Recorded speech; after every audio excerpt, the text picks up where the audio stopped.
I'd like to introduce Lieutenant Governor Brent Sanford.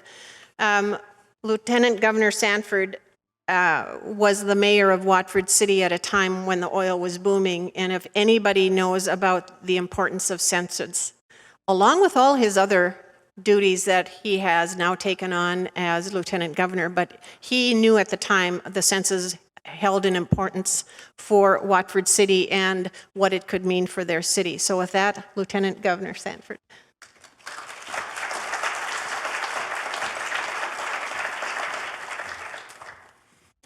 Thank you, Louise. I usually start with saying I'm probably the most egregious public official of undercounting the people in their area. So yes, I'm very repentant about that. And I know how important this is.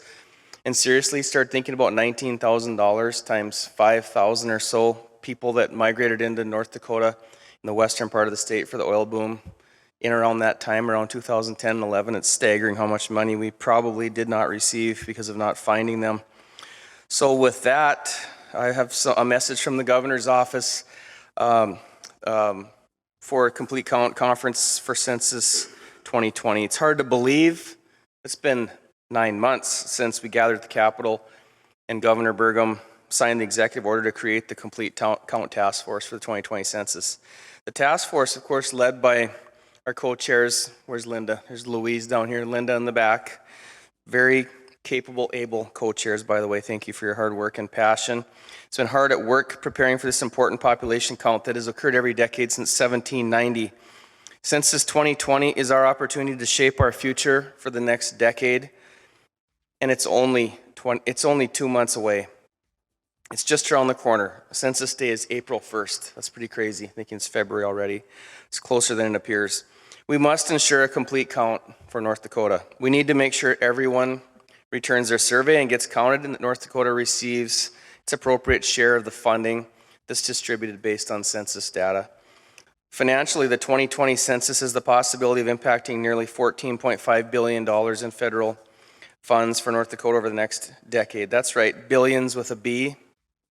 It's the most important financial event that will occur this year, needless to say.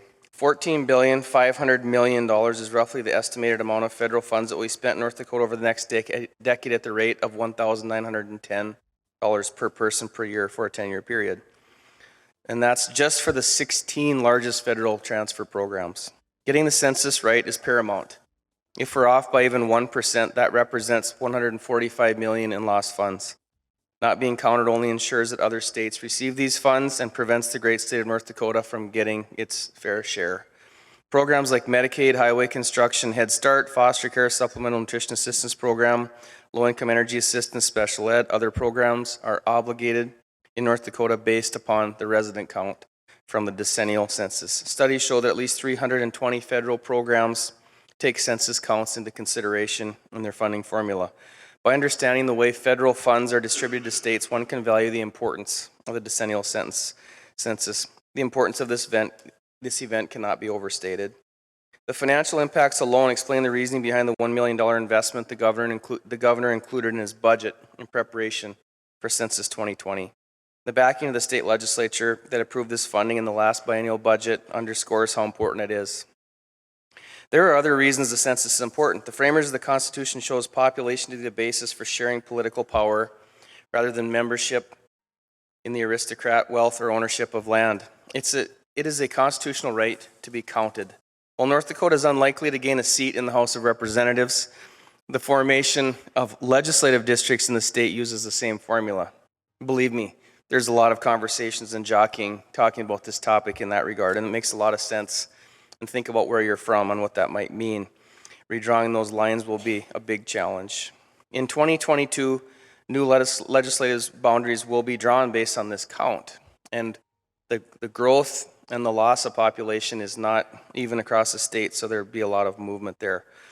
But not to mention, this is the first time in 100 years that the first digit of North Dakota's population will increase, starting with a 7 instead of a 6. We hit 600,000 in 1920.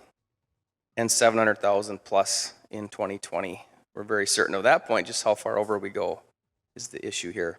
Again, we can't stress this enough. For every person who isn't counted, North Dakota stands to lose approximately $19,100 in funding over the course of a decade. It's crucial everyone be counted. This is why we need all of our citizens to help promote the census and spread the word about the important work of the census. Like I said before, in Watford City, McKenzie County, I saw firsthand how people can be undercounted and the impact it has on the community. And it's not hard to think of how someone might be missed, especially with a lot of these packets are handed out in person, or obviously the rest in mail. So it's very conceivable how people could be missed. So this is an extremely important job, requiring an enormous amount of work and passion, but we know North Dakota is up to the challenge. Thank you all for tackling the challenge as part of your Complete Count Committee. On behalf of Governor Burgum, thank you. We look forward to working closely with you this entire year, I guess from now till April, and then tabulating results to show every North Dakotan gets counted. Thank you very much. Have a great conference.